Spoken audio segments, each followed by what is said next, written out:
नमस्कार. साहनी कलारंग, मी नीना बेगमपुरे, तुमचं माझ्या चॅनलमध्ये मनापासून स्वागत. आणि नवीन प्रेक्षकांना नम्र विनंती की त्यांनी सबस्क्राईब करा, आवडलं तर लाईक करा, शेअर करा आणि बेल आयकॉनला क्लिक करा बरं का, म्हणजे लगेच तुम्हाला नोटिफिकेशन मिळेल. आणि आत्तापर्यंतच्या व्हिडिओना भरभरून प्रतिसाद देत आहात त्याबद्दल मनापासून धन्यवाद. आज एक मजेशीर विषय घेतला आहे. व्हॉट्सॲप खेळू बाई, व्हॉट्सॲप खेळू. व्हॉट्सॲप खेळू बाई, व्हॉट्सॲप खेळू. सकाळी उठताच मेसेज लागले दळू. सकाळी उठताच मेसेज लागले दळू. गुड मॉर्निंग आणि गुड नाईट. गुड मॉर्निंग आणि गुड नाईट सगळ्यात आधी देऊन करू कॉलर टाईट. गुड मॉर्निंग आणि गुड नाईट सगळ्यात आधी देऊन करू कॉलर टाईट. व्हॉट्सॲप खेळू बाई, व्हॉट्सॲप खेळू. कोण मेलं तरी आधीच आम्ही सांगू. कोण मेलं तरी आधीच आम्ही सांगू. मग रिपरिपचा पाऊस झाला सुरू. मग रिपरिपचा पाऊस झाला सुरू. व्हॉट्सॲप खेळू बाई, व्हॉट्सॲप खेळू. व्हॉट्सॲप खेळू बाई, व्हॉट्सॲप खेळू. आनंदाची बातमी लगेचच देऊ. आनंदाची बातमी लगेचच देऊ. मग चॉकलेट आणि बुकेची चढाओढ सुरू. मग चॉकलेट आणि बुकेची चढाओढ सुरू. व्हॉट्सॲप खेळू बाई, व्हॉट्सॲप खेळू. वाढदिवस आणि श्रद्धांजली. वाढदिवस आणि श्रद्धांजली एकाच गुच्छेने तोलू. वाढदिवस आणि श्रद्धांजली एकाच गुच्छेने तोलू. व्हॉट्सॲप खेळू बाई, व्हॉट्सॲप खेळू. कोणाला लाईक करू तर कोणाला इग्नोर करू. कोणाला लाईक करू तर कोणाला इग्नोर करू. आता खेळ सुरू बाई, आता खेळ सुरू. व्हॉट्सॲप खेळू बाई, व्हॉट्सॲप खेळू. ही मी रचलेली छोटीशी कविता आहे. आवडल्यास नक्की लाईक करा बरं का. तर आजकाल आपल्या हातात स्मार्टफोन आलेले आहे आणि या स्मार्टफोनमुळे अगदी म्हणतो ना आपण खूप जोडत चाललेलो आहोत. आणि त्या व्हॉट्सॲपमध्ये इतकं आपण गुंतून गेलेलो असतो की सकाळी उठल्यावर आपण कराग्रहे वसती म्हणायच्या आधीच आपण मोबाईल हातात घेतो आणि मोबाईलमध्ये कोण आधी द्यायच्या आधी आपणच सुप्रभात किंवा काय आपल्याला जे फटाफट आलेलेच मेसेज कधी एकदा फॉरवर्ड करू, त्याची म्हणतात ना शहानिशा न करता फॉरवर्ड करू, याची चढाओढ लागते. काय होतं माहिती आहे का, सगळ्यांना ती इतकी आलेला मेसेज तोच दिवसभरात रिपीट होतो.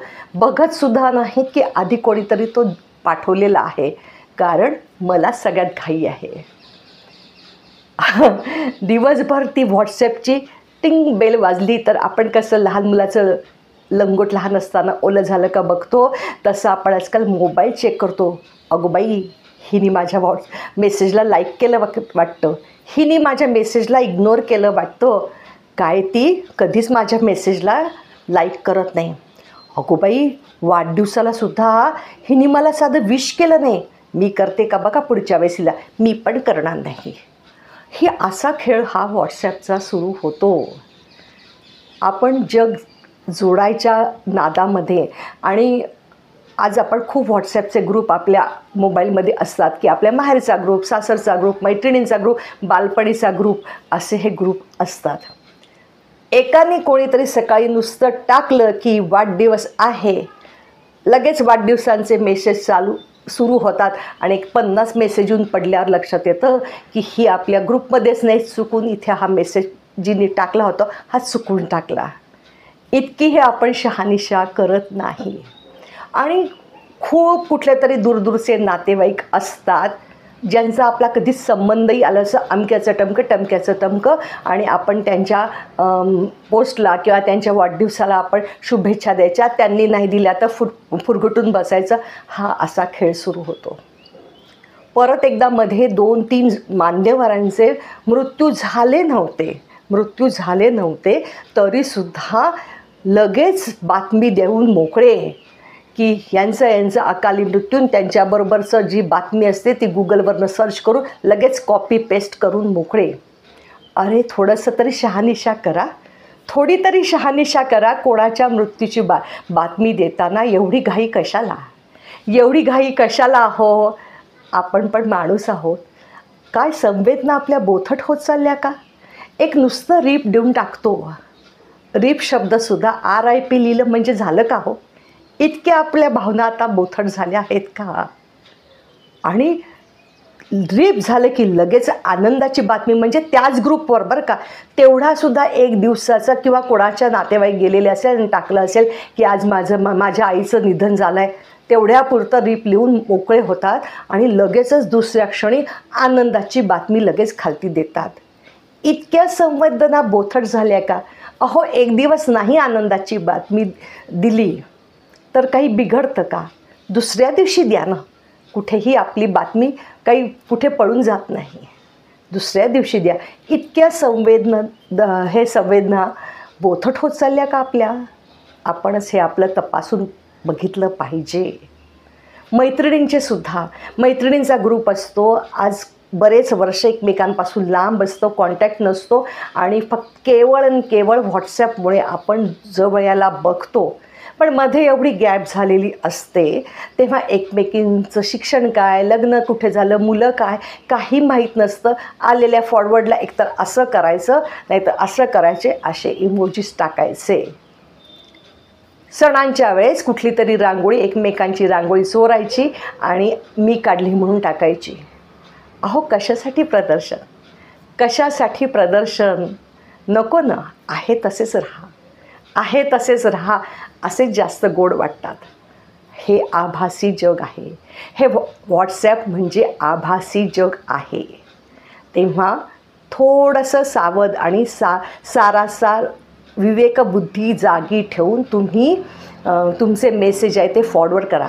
त्या मेसेजमध्ये सुद्धा कोणाचंही नाव असतं किंवा कोणाचं नसतं, कोणाचं नाव कॉपी पेस्ट करताना कट करायचं, हे असले प्रकार पण खूप सुरू होतात. तसं नका ना करू. ज्याचं श्रेय त्याला द्या, काही हरकत नाही. आणि तुम्ही जर लिहिलं तर तुमचे नाव तुमच्या नावासकट शेअर करा, काही बिघडत नाही.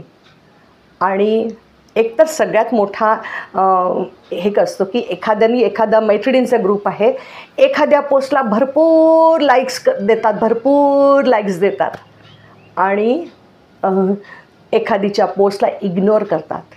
त्यावेळेस ती व्यक्ती हर्ट होते. हे पण कोणाच्या साधं ध्यानी येत नाही आणि मग ती पण व्यक्ती पुढे तसंच वागते की हिने मला लाईक केलं नाही, मी पण हिच्या पोस्टला लाईक करत. अशी एक म्हणतात गुप्त शत्रुत्व तयार होतं. आणि मग ह्यामधनं तुमचे खरंच रिलेशन मेंटेन राहतात का, हा पण विचार करणं गरजेचं आहे बरं का. त्याच्यापेक्षा आजकाल व्हॉट्सॲप कॉलसुद्धा किंवा आपले साधे कॉलसुद्धा बऱ्यापैकी स्वस्त झाले. एक छान फोन करा एकमेकीशी, ख्याली खुशाली विचारा, हे जास्त योग्य ठरेल. आज मध्ये एक जणींनी म्हणजे आपलं अनुकरण कसं मुलं करतात त्याचं एक उदाहरण सांगते की एके जणींनी फोटो सकट टाकलं होतं की निधन झालं कोणाचं तरी, तिच्या नातेवाईकांचं निधन झालं. नातवंडांच्या हातात हे असतं, फोन असतो. बरेच जणं म्हणजे मुलं करमत नाही म्हटल्यावर नातवंडांच्या हातात मोबाईल देऊन टाकतात. त्यावेळेस त्या नातवंडाने त्या मेलेल्या वेळेस असं केलं. अहो, किती अनर्थ घडू शकतो या सगळ्यात.